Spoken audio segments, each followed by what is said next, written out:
சட்டமன்ற பேரவையினுடைய கூட்டத்தொடர் வருகிற 24ஆம் தேதி காலை 10 மணிக்கு நம்முடைய தலைமைச் செயலகத்தில் உள்ள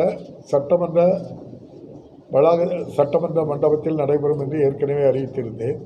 இதற்கிடையில் விழுப்புரம் மாவட்டம் விக்கிரவாண்டி சட்டமன்ற தொகுதிக்கான இடைத்தேர்தல் அறிவிப்பு வந்ததின் காரணமாக 24ஆம் தேதி நடைபெற இருந்த சட்டமன்ற கூட்டத்தொடரானது அதற்கு முன்கூட்டியே 20ஆம் தேதி ஜூன் மாதம் இந்த மாதம் 20ஆம் தேதி காலை 10 மணிக்கு தொடங்க இருக்கிறது என்பதை தெரிவித்துக் கொள்கின்றேன்.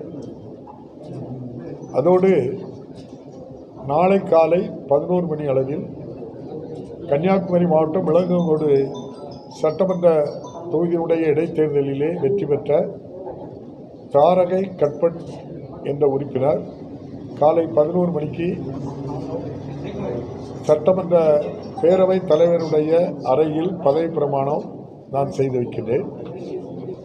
11:30 மணி அளவில் ரூல்ஸ் கமிட்டி மீட்டிங் என்னுடைய அறையிலேயே நடைபெறுகிறது.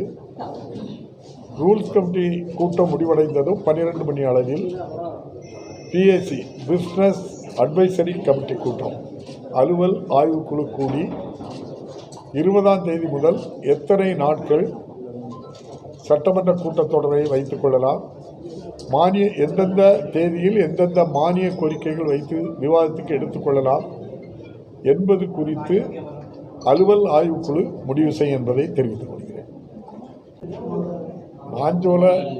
மாஞ்சோல விவகாரம் அதில் ஒன்றும் பெரிய விவகாரமாட்டு நீங்கள் சொல்கிற அளவுக்கு ஒன்றும் இல்லை. 2028 வரைக்கும் இப்போது நடத்திக்கிட்டு இருக்கக்கூடிய கம்பெனிக்கு லீஸ் இருக்கு. அவங்களுக்கு ஏற்கனவே கடந்த ஆண்டே வனத்துறையின் மூலம் அவங்களுக்கு இதை நினைவூட்டு கடிதம் கொடுத்துருக்காங்க. 2008க்குள்ள உங்களுக்கு லீஸ் முடியுது அப்படின்னு சொல்லியிருக்காங்க. ஏற்கனவே பணியில் இருக்கின்ற பணியாளர்கள் தொடர்ந்து அதை நடத்த வேண்டும் அல்லது அரசை எடுத்து நடத்த வேண்டும் என்று ஒரு கோரிக்கை வைத்திருக்கின்றார்கள். இந்த அரசு நிச்சயமாக நல்ல முடிவெடுக்கும் என்று நான் நம்புகிறேன். அதாவது அதான் அரசு தானே முடிவெடுக்கணும். நம்ம இது எல்லாம் அவங்களுடைய விருப்பம். அங்கே உள்ள தொழிலாளர்கள் அது நியாயமான கோரிக்கை. நிச்சயமாக மாண்புமிகு முதல்வருடைய கவனத்துக்கு நானும் இந்த மாவட்டத்தினுடைய சட்டமன்ற உறுப்பினர் என்ற முறையில் முதல்வருடைய கவனத்துக்கு நான் இதை எடுத்துச் சொல்வேன் என்பதை தெரிவித்துக் கொள்கிறேன். புதிய திட்டங்கள் அறிவிக்கிறதுல தடை ஏதும் இல்லை அப்படித்தானா? இதுல அப்படியே சொல்லிட்டார தேர்தல் அதிகாரி. அந்த மாவட்டத்துக்கு மட்டும் கிடையாது, அந்த மாவட்டத்துக்கு தான் தேர்தல் நடத்தை விதி, அவ்வளோதான். அப்புறம் மற்ற யாருக்கும் அறிவிப்பு வராது, அவ்வளோதான். மற்றபடி எல்லாமே மானிய கோரிக்கையில் விவாதங்கள்லாம் சட்டமன்ற உறுப்பினர்கள் பேசுறதுக்கு எல்லாத்துக்கும் ரைட் விட்டு பேசுவாங்க. அரசு நலத்திட்டங்கள் அறிவிப்பது மட்டும் அந்த மாவட்டத்துக்கு நிறுத்தி வச்சிருவாங்க. அது அவ்வளோதான். விழுப்புரம் மாவட்டத்துக்கு மட்டும்தான் அந்த தேர்தல் நடத்தை விதிமுறைகள் உண்டு.